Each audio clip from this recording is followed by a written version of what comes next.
It's finally here, Super Mario Bros. Wonder. And let me say, my goodness, what a timeline we live in. The fact that we got a brand new, fully original 2D Mario in 2023 just blows my tiny little mind. You know, even though when the game was first revealed, I told myself, nah, I'll be fine. You know, I got other games coming out like Tears of the Kingdom and, you know, all that stuff. I'll be fine. I don't need no 2D Mario. Plus, I just needed something to distract myself from being a hermit and playing Spider-Man 2 all day. So, I thought it'd be fun to play it and, you know, just have a good time. And that's what I did. I've only played maybe a few 5 hours into the game, so this will be a small little first impressions of Mario Wonder, like between the first 4 worlds of the game, and wow, does the game not disappoint in its aspects. So yeah, I won't really go into super big spoilers, but again, it's a 2D Mario game, so there's gonna be that much spoilers, but yeah, again, I'm just gonna talk about my impressions over the first 4 worlds of the game, and how I think it is as a general 2D Mario, because my god, this might be the best one we've ever gotten,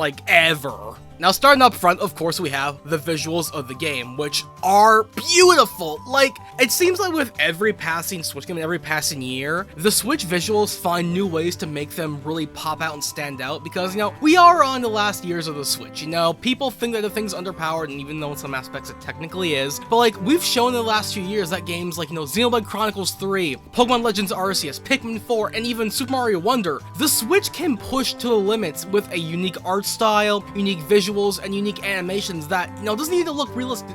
Every game just need to be Death Stranding over here. You know, the Switch found ways to make itself look more appealing, more fun, more cartoony, and in some aspects, I love it. Just the fact that they went ahead and made brand new animations, brand new character models for Mario and friends, makes them pop and stand out so much more and gives them more life and personality. I'll be real, you know, as much as okay as the new Super Mario Bros. Games were, at some point they did get pretty sanitized, I'm not gonna lie. When we got to, you know, it was like, okay, this is kind of, you know, it's fine, but it's kind of weird. But now everything has an animation. When they're running, when they're ground pounding, when they're jumping, when they get a power up, when they go through pipes, when they get a Wonder Flower, everything pops so well. And it was just exciting to see what's gonna happen when they interact with an enemy, when they hit a flagpole. It was just so fun to friggin' see, and I really loved the attention to detail they went with this game. It makes it be like, hey, this is a different type of 2D Mario game. It's a fun one, it's a kooky one, it's an energetic one, and I so appreciate that, and it makes the game much more enjoyable, fun to play, honestly.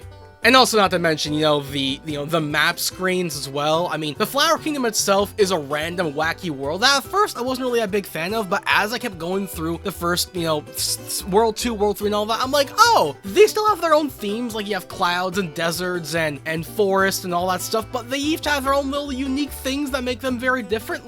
You know, World 3 has a ninja shinobi theme to it, and the Cloud World has a, you know, a mix of you know, you're climbing up a mountain that's kind of getting frozen when you get to the top. And that's really cool, you know, even the Petal Isles being a sort of in-between world. Very interesting to see an actual in-between world, because they don't usually do stuff like that. But the whole Flower Kingdom in general is very cool, and I like how they show you the entire world in general. You don't get to see the names or all that, but you get to see how, you know, you might get to, you know, a poison level or a lava level, and I'm really excited to see how the rest of the worlds are gonna, you know, cooperate and intermingle, especially when we get to Bowser. Oh my god, I cannot wait to see what Bowser Castle or Castle Bowser has to show us, because my god, does he look so threatening and so cool. I love it to bits. Oh my god, this game was gorgeous. And of course, too, the controls are literally the best we've ever gotten in any 2D Mario game. They control so buttery smooth and so fun that every input does not feel wasted. From, you know, the normal jumps to the, you know, the wall jump and the other jumps that you do. Honestly, in contrast, it may seem kind of lackluster because you don't have anything like a triple jump or the long jump or somersault and all that. But the moves that they do give you are really fun. I'll be real, I've never really paid attention to the wall jump that many times beforehand, but let me tell you, this game will remind you that the long jump exists, and the amount of challenges they make you do with it is kind of crazy, and it has saved me in multiple instances, my god. But let me just say, controls are buttery smooth. Even with the power-ups, it doesn't feel like one thing is neglected over the other. Everything feels so right, so fun, and it's just a joy to control, man. It's perfect. They fine-tuned it to perfection, and I love how everything intertwines together, and it's just perfect, bro. It's perfect. The one thing that shocked me the most is the characters. Now, like I said in my original video about the game, the characters, there were a lot of them. We had about like 10 characters in the game, and there was a lot of them. And I would have thought, you know, okay, it's cool that we have different characters like Daisy and Toadette, Mario, Luigi, and all that stuff. It's fun because they might have their own abilities and all that, and that's fine. But apparently not.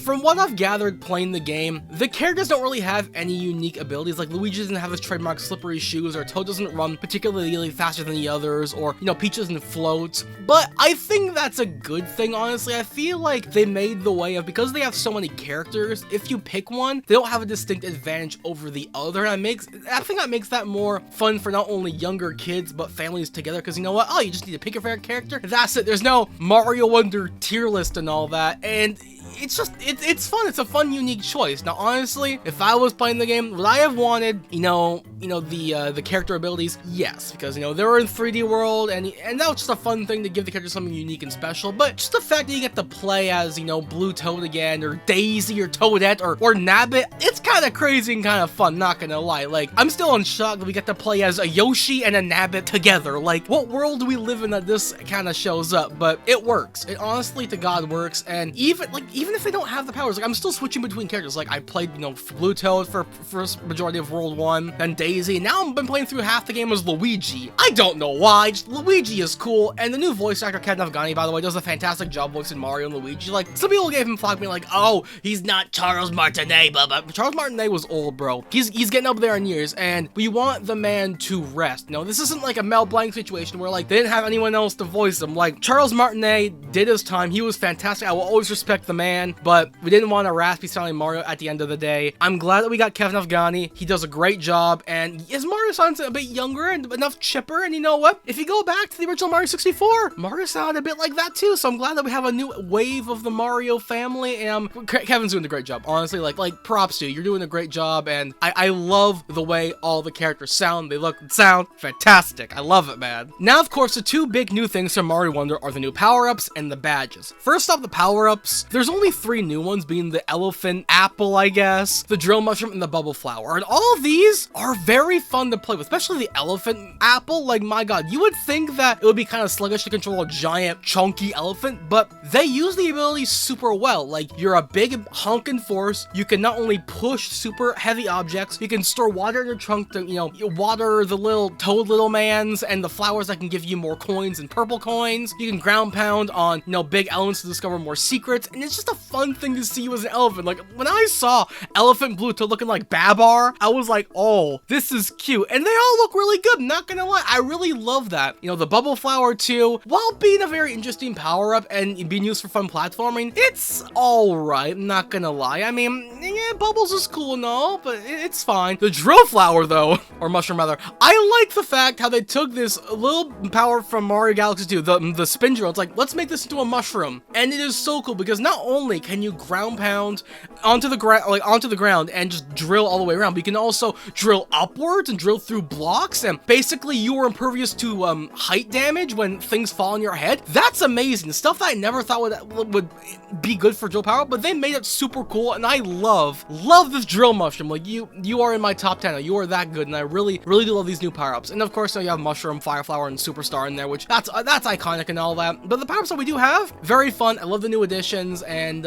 it's great. I love these new power-ups. But then the badges. The badges is something very interesting. So basically, as you progress through the game, you get abilities that you can use through badges that can help you with different levels, whether it be, you know, gliding with your cap, or dolphin kicking in water, starting the level with a mushroom, doing a super jump, and like 25 other ones that I can't remember at the moment. But these badges change up the gameplay in so many fun, unique ways. Like, there'll be some levels throughout the game that you won't be able to find secrets without these specific badges. You'll get so many as the game goes on that you'll unlock so many more abilities. Like, you start the game with just a cap gliding, and that's fine too, but then you'll get, you know, the super jump, or the mushroom one, or, you know, a random other jumping ability, or a mega ground pound, or whatever. The sky's the limit, honestly. You get so many fun badges, and even though at some point in the game you might end up using 1 or 2, because there are some that are better than the others, there is technically a badge tier list if you really want to go that far. But the badges are really fun, and the many challenge rooms you do to earn them are very fun, and they really make you think outside the box. Like, when I was doing the wall jump double one, let me just say, I haven't raged that hard in a 2D game in a long time, and when I actually beat it, I I felt a sense of pride, and I was like, that is amazing, like, my god. But the badges themselves are fun, unique, you know, idea that I love to see in the 2D game, and kind of reminds me of Paper Mario in a way, you know? It's a little Paper Mario hit, new Paper Mario, probably not, but it's all good. But overall, the badges are really fun to play with, and I like how they add a little twist to the game, and it's very fun, very creative, very awesome, and I just love it. And also, while we're at it, the music in this game is literally freaking phenomenal. Like, I don't know how Nintendo always manages to make some of the most catchy and energetic songs for their games, but my god, Mario Wonder is no exception. Every song in this game is a freaking bop, to the amazing, like, overworld theme from the first level of the game, to the songs you hear in the extra special modes and stages, to the boss battles, to the map themes. It's all so catchy and fun, and I've been singing these songs for hours. Like, they're caught in my head, Nintendo. They can't leave. They're gonna be stuck in there forever. And you know what? As a Nintendo fan, I'll take it. Because, you know, Mario games are great. Love their music in this game. No exception. My god, it's so catchy. It's amazing. The only thing I was kind of nervous about were the Wonder Flowers, because, like, I thought they'd be a full-on power-up, but no, they're part of the level where you kind of need to find them, and then they activate something kooky in the stage, and let me tell you, they're wonderful. Like, the Wonder Flowers do some really fun things. Why not? Like, they'll, like, change your size, or change the music, slow down the level, make the level fast, turn you into a Goomba, or a little blop of slime, or make you run for your life. Anything's possible with these Wonder effects, and my god, are they just amazing. Like, from what I've gathered so far, there's one in every level, and every one is more fun than the last, and I love these. Like, even though some of them can be a bit challenging, like, I gotta admit, I have died a few times in a lot of levels, but no game overs yet, so we're still good on that. But as the Wonder effects go, they're a fun, unique little challenge thing that I look forward to in every level, and they're just so creative. Like, this is why I like to see Nintendo games: creativity and awesomeness. Like, I love the Wonder effects, they're great, and if you're not looking out for these flowers, look for them. They're great, I love them. And come on, Piranha Plants on Parade, great song. I mean, come on, who doesn't love it? It's amazing. So yeah, overall, Mario Wonder is a literal fantastic masterpiece. You know, without even being in the game, I can say this game is a literal masterpiece. Like, I cannot wait to beat the game. I can't wait to play it with friends, and it is pure Mario juiciness and amazingness. I love this game to no bits. My god, it might be in my top 10 games of the year, or even so far of the 2020s. Like, it's that good. I cannot wait to play more of this game. I cannot wait. Oh my god, I love it. So yeah, if you haven't played Mario Wonder, play it. Do yourself a favor and play this amazing Mario game. I promise you will have a great time, as I am currently. But yeah, Mario Wonder is great. I love it. Thank you, Nintendo. My god. Now let's hope the next 3D Mario is equally as amazing, because my hopes are through the freaking stratosphere now. So there you go. Now back to Mario Wonder. I gotta go see what Luigi's doing in Babar Land.